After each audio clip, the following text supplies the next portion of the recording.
नमस्कार, आप देख रहे हैं स्टेट टुडे न्यूज और मैं हूं आपके साथ ऋतु सिंह। आइए बढ़ते हैं खबरों की ओर।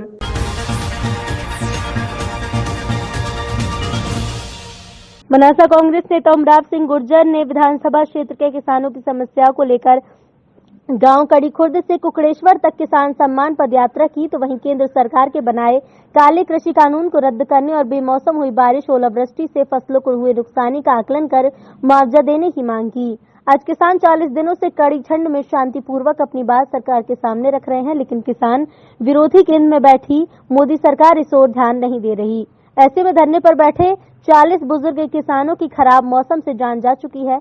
पदयात्रा का कुकड़ेश्वर में समापन हुआ, जहां राज्यपाल के नाम ज्ञापन सौंपा। इस अवसर पर पूर्व ब्लॉक कांग्रेस अध्यक्ष गोपाल मुंदडा, विजय श्री माल, नंदलाल मालवीय, पूर्व नगर परिषद अध्यक्ष रामप्रसाद कसेरा, बलवंत खिंची, सत्यनारायण लक्षकार सहित कांग्रेस जन उपस्थित रहे। बॉर्डर पे अड़े हुए हैं और ये निकम्मी केंद्र सरकार किसानों की बात सुनने को तैयार नहीं है। मजबूरन हमको आज ये आंदोलन करना पड़ा और हम प्रशासन से मांग करते हैं कि हमारे किसानों के सम्मान में किसानों की जो बात है उसको केंद्र सरकार तक हमारी बात रखी जाए और किसानों के सम्मान में किसानों की बात रखी जाए। नंदलाल जी मालवीय जी, अब मैं राम प्रसाद जी कसेरा को आमंत्रित के सचिव उमराव सिंह जी, किसान जिला किसान कांग्रेस के सुरेश जी, गोपाल जी भाई।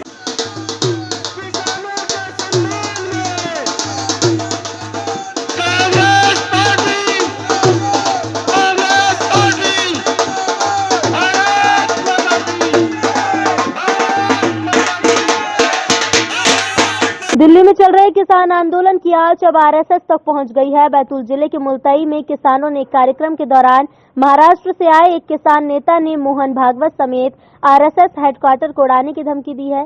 दरअसल ये किसान नेता मुलताई गोलीकांड में मारे गए किसानों को श्रद्धांजलि देने बैतूल आए थे। इसी बीच मीडिया से बात करते करते महाराष्ट्र राज्य किसान सभा के प्रमुख पदाधिकारी अरुण बनकर इतने तैश में आ गए कि उन्होंने किसानों पर गोली चलाने की इस घटना को लेकर यहां तक कह दिया कि वो नागपुर में रहते हैं। आरएसएस का हेडक्वार्टर वहीं है, मोहन भागवत वहीं पर है। हम लोग क्रांतिकारी हैं, हम उड़ा देंगे। हम जाहिर धमकी दे रहे हैं, अगर मोदी किसानों पर गोली चलाएगा तो मोहन भागवत को उड़ा देंगे, हम आरएसएस के हेडक्वार्टर को उड़ा देंगे। अब आपको मैं बताता, क्या वो गोली चलाएगा अगर किसानों पर तो जवान विद्रोह कर लेंगे। मैं नागपुर में रहता हूँ, आरएसएस का हेडक्वार्टर है, मोहन भागवत वहीं पर है। हम लोग छात्र अवस्था से क्रांतिकारी है, उड़ा देंगे। और जाहिर धमकियां दे रहे हैं हम कि अगर मोदी किसानों पर गोलियां चलाएंगे तो मोहन भागवत को उड़ाएंगे, हम आरएसएस के हेडक्वार्टर को उड़ा देंगे।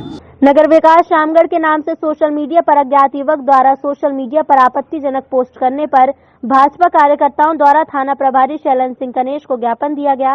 इस ज्ञापन में कहा गया कि अज्ञात व्यक्ति द्वारा फर्जी आईडी पर शिव हनुमान मंदिर का फोटो लगा है और इस आईडी से ये व्यक्ति नगर के प्रतिष्ठित व्यापारियों, भाजपा कार्यकर्ताओं और देश के प्रधानमंत्री नरेंद्र मोदी के विषय में कई आपत्तिजनक पोस्ट इसके द्वारा की गई हैं, जिससे हिंदू धर्म की धार्मिक भावनाओं को ठेस पहुंच रही है। उक्त व्यक्ति के विरुद्ध आपराधिक प्रकरण दर्ज कर कार्यवाही की जाए। ज्ञापन देने वालों में सर्वश्री, रमेश काला, सोनू पुरस्वानी, किशोर खुराना, गोपाल जोशी, धीरज संघवी, दिलीप प्रजापत, शेखर सोनी, कृष्णकांत रत्नावत, अनिल खन्ना, नंदू कुमावत, विमल राठौर, दीपक पुरोहित, जितेंद्र प्रजापत आदि उपस्थित रहे। किस विषय में लेकर ज्ञापन दिया गया है यहाँ पर? ये फेसबुक पर नगर विकास शामगढ़ के नाम से किसी व्यक्ति ने आईडी बना रखी है जिस पर हमारे शिव मंदिर का फोटो लगा रखा है। तो नगर विकास के नाम की तो उसमें कोई बात ऐसी लिखी नहीं जा रही जिससे नगर का विकास हो, लेकिन उस आईडी से नगर के व्यापारियों के लिए, प्रॉपर्टी काम करने वालों के लिए, नरेंद्र मोदी जी के लिए, भाजपा कार्यकर्ताओं के लिए और ऐसी कई आपत्तिजनक पोस्टें उसके द्वारा की जा रही है। तो इस प्रकार से पोस्ट करके लोगों को बदनाम करने का कार्य किया जा रहा है। तो ऐसी पोस्ट पर, ऐसी आईडी चलाने वाले व्यक्ति पर कार्रवाई की जाए, इसलिए आज हम यहाँ पर। क्या नाम है आपका? शेखर सोनी। क्या पद है आपके पास? भाजपा आईटी सेल मंडल संयोजक। शाम यहाँ पर ज्ञापन दिया गया है, रिपोर्ट डाली गई। यहाँ पर नगर विकास के नाम से किसी ने गलत आईडी बनाई है। उस आईडी के माध्यम से वो सभी को ब्लैकमेलिंग करना चाहता है। इस हेतु आज शामगढ़ के सभी वरिष्ठ जन इकट्ठे हुए हैं और थाने में ज्ञापन दिया गया है कि ऐसे व्यक्ति के विरुद्ध कार्रवाई की जाए। क्या नाम है आपका? रमेश चंद काला। कार्यकर्ताओं द्वारा ज्ञापन दिया है, किस विषय को लेकर दिया गया है? आज बीजेपी कार्यकर्ताओं द्वारा नगर विकास शामगढ़ के नाम से एक आईडी बनी हुई है फेसबुक पे, उसके द्वारा जो पोस्ट की जा रही है उसको लेकर आपत्ति दर्ज करवाने हेतु एक ज्ञापन दिया गया है। किस विषय को लेकर दिया गया? इसमें जो उस आईडी के द्वारा पोस्ट की गई है जी उस पर इन लोगों का, भाजपा कार्यकर्ताओं का आपत्ति है जी कि जो पोस्ट की जा रही है वो गलत है जी एवं कुछ शब्द उसमें जो उपयोग किए जा रहे हैं वो सही नहीं है, तो उसकी जांच करवाई जाएगी। आवेदन ले लिया है, ज्ञापन ले लिया है मैंने। जी अब अग्रिम बयान वगैरह लेकर अग्रिम कार्रवाई की जाएगी साइबर की मदद से। ओके। आज डोनी पोलो फैक्ट्री के आगे एक युवक ने ट्रेन के आगे छलांग लगाकर सुसाइड कर लिया। युवक की शिनाख्त हिमांशु काला के रूप में हुई।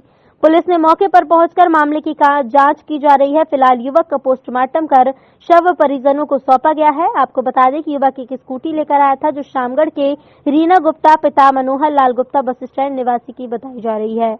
मंदसौर से जिला ब्यूरो पंकज निडर की रिपोर्ट। भानपुरा क्षेत्रीय विधायक द्वारा भानपुरा के शासकीय चिकित्सालय में जाकर अचानक से दौरा किया गया। इस प्रकार के दौरे से कई खामियां देखने में सामने आई, जिसे क्षेत्रीय विधायक ने सुधार करने को कहा। वहीं हॉस्पिटल में कोरोना को लेकर किसी प्रकार से कोई सावधानियां नहीं दिखाई गई। शासकीय चिकित्सालय में कई खामियां देखने को मिली। मुख्य रूप से चिकित्सालय के स्टाफ द्वारा किसी भी प्रकार से कोरोना को लेकर नियमों का पालन नहीं किया जा रहा था, न ही किसी के मुंह पर मास्क दिखाई दिया। जैसे ही कोई और भी लापरवाही सामने आई हो, लापरवाही में सुधार करने और नियमों के पालन करने के निर्देश विधायक द्वारा चिकित्सा विभाग के स्टाफ को पालन करने के सख्त निर्देश दिए गए। हॉस्पिटल में चल रही अनियमितता में सुधार करने को बोला गया, जिसमें सबसे पहले तो बिना मास्क यहाँ डॉक्टर मिले। इसमें क्या कहना चाहेंगे? मैंने उनको इंस्ट्रक्ट किया है और उसके बाद में उन्होंने लगाया है। उनको ध्यान रखने चाहिए सभी के लिए। सर दूसरी बात यह है कि जब आपके द्वारा रजिस्टर चेक किया गया है तो काफ़ी सारी डॉक्टरों के साइन नहीं मिले, किसी के 4 दिन, किसी के 3 दिन, किसी के 5 दिन। इस विषय में क्या कहना चाहेंगे? नहीं, मेरा सेकंड में डॉक्टर्स को निर्देश दिए हैं कि वो सबसे पहले अटेंडेंस रजिस्टर पर जो भी कर्मचारी डॉक्टर जो भी आए वो सबसे पहले अटेंडेंस रजिस्टर पर सिग्नेचर करें, उसके नीचे टाइम भी डालें। सर कई पेशेंट ऐसे दिखे हैं जिनके बिना मास्क से अंदर आ रहे हैं, अस्पताल में इलाज करवा रहे हैं, तो क्या ऐसा अलाउ है क्या अभी? नहीं, वो तो सबके लिए मास्क आवश्यक है, पूरी जनता के लिए भी आवश्यक है। यहाँ अस्पताल में आएंगे तो शायद मैं बात करता हूँ, इनको दरवाजे पर इंस्ट्रक्ट करना चाहिए। और मास्क की व्यवस्था भी यहाँ पर डॉक्टर साहब होगी ना, तो जो भी बिना मास्क का उसको मास्क उपलब्ध करवाइए, उसके बाद ही अंदर प्रवेश कर। मंगलवार को स्व सहायता समूह की करीब 1 सैकड़ा महिलाएं गले में फांसी का फंदा डालकर अनोखा प्रदर्शन करते हुए रैली निकाली और कलेक्ट्रेट पहुंच गईं, जहां उन्होंने तहसीलदार को अपनी समस्या बताते हुए ज्ञापन सौंपा। शासकीय विद्यालयों में बच्चों के लिए स्व सहायता समूह की महिलाओं से भोजन बनवाया जाता है, लेकिन कोरोना संक्रमण के दौरान लॉकडाउन के बाद से 6 महीने से इन समूह की महिलाओं को वेतन नहीं दिया गया। वेतन न मिलने से महिलाओं को अपना जीवन यापन करना मुश्किल हो गया है। स्व सहायता समूह सदस्य सुनीता पाटनकर का कहना है कि मध्य प्रदेश शासन ने महिलाओं को आत्मनिर्भर बनाने के लिए मध्याह्न भोजन बनने समूह बनाया, लेकिन अब समूह के सदस्यों के सामने भूखे मरने की नौबत आ गई है, क्योंकि लॉकडाउन के बाद से वेतन नहीं दिया गया। तो वहीं शिक्षकों को वेतन बराबर दिया जा रहा है, इनका वेतन नहीं काटा गया है। हम समूह की महिलाएं बराबर स्कूल जा रहे हैं, वहां साफ सफाई कर रही हैं और बाग बगीचों को तैयार कर रही हैं। इसके साथ ही बच्चों को राशन बांटने गांव-गांव जा रहे हैं। खुद के खर्चे और से इतना ही नहीं, शासन इन महिलाओं की समस्याओं से मुंह मोड़ता नजर आ रहा है। समूह की महिलाओं ने मुख्यमंत्री के नाम एक ज्ञापन शासन को सौंपा है। क्या नाम है भाई आपको? सुनीता पाटनकर। सुनीता भाई, आप कैसे आए हैं, आज क्यों आए हैं? सर 6 महीने से हमको वेतन नहीं मिल रहा है सर, और इतने दिनों से दे रहे हैं मगर हमको कुछ सुनवाई नहीं दी है, और भिक्षा मांग मांग के हमने पूरा किया है। और आज वो नौबत आ गई है कि आज फांसी का फंदा गले में लटका के हम फांसी लग जाएंगे। तो ये फांसी का फंदा क्यों लगा कर आए हैं? और हमको हमारा वेतन नहीं मिल रहा है सर, इसलिए फांसी का फंदा आखिरी मौका यही है। अभी गुजारा कैसे चल रहा है? बस रोजगारी कर रहे हैं, दूरी कर रहे हैं। इसके जब वहाँ मजदूरी भी नहीं मिल रही तो अब क्या करें, तो स्कूल से भी नहीं मिल रही है। जी अच्छा, ये बताएं क्या इनकी समस्या है, बार बार आते हैं ये सब बहनें मध्याह्न भोजन में रसोइयों का काम करती है, और आज यहाँ पूरे जिले से गाँव ग्रामीण से दूर दूर से यहाँ बहनें आई हैं। और 7 दिसंबर को भी यहाँ माननीय मुख्यमंत्री के नाम पे ज्ञापन देने के लिए आई थी कि 5 महीने से इनको वेतन नहीं मिला, और ये 6वां माह है, ये 6 महीने हो गए इनको मानदेय नहीं मिल रहा। जबकि सरकार, आप लोगों के माध्यम, चैनल के माध्यम से हम ये पूछना चाहेंगे सरकार से कि किसी कर्मचारी की अगर उन्होंने तनख्वाह रोकी नहीं रोकी है। उनको लॉकडाउन में भी शिक्षकों को, अन्य बाबुओं को, कर्मचारियों को पेमेंट मिला है और ये बेचारी जुलाई से अभी तक निरंतर कार्य कर रही है।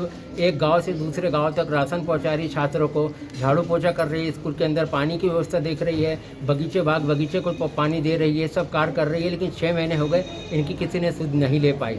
ये 1 महीने के अंदर हम दूसरा ज्ञापन माननीय मुख्यमंत्री जी के नाम कलेक्टर को नहीं होता तो क्या करेंगे? अगर अब भी सरकार नहीं सुनती है तो इसके बाद हम बहुत ठोस कदम उठाया जाएगा, जिसकी जवाबदारी सरकार और प्रशासन पर रहेगी। क्योंकि आज इन्होंने भीख भी मांग लिया है कि भीख मांग के भी इनका गुजारा नहीं हो रहा है। जब भी सरकार को नहीं दिख रहा है कि हमारे कर्मचारी भले नहीं हो लेकिन शासकीय स्कूल में मध्याह्न भोजन का काम कर रही है हमारी रसोइयाँ। 100 सहायता समूह सरकार ने बनाया है कि महिलाओं को सक्षम किया जाए, लेकिन यहाँ महिला सक्षम क्या, फांसी लगाने की इनकी नौबत आ गई है। ये बहुत एक विडम्बना है हमारे प्रदेश में। महीने पहले भी आए थे और अपने मानदेय की मांग कर रहे हैं और अभी तक पूरा नहीं हो पाया। आज ये फांसी लगा कर रहे हैं। रसोई महिला स्व सहायता संघ द्वारा मध्याह्न भोजन में कार्यरत बहनों को 6 माह से मानदेय नहीं मिला है। इसका ज्ञापन उनके महिला कर्मचारी अधिकारी द्वारा दिया गया है, जिसे वरिष्ठ अधिकारी को सौंप दिया।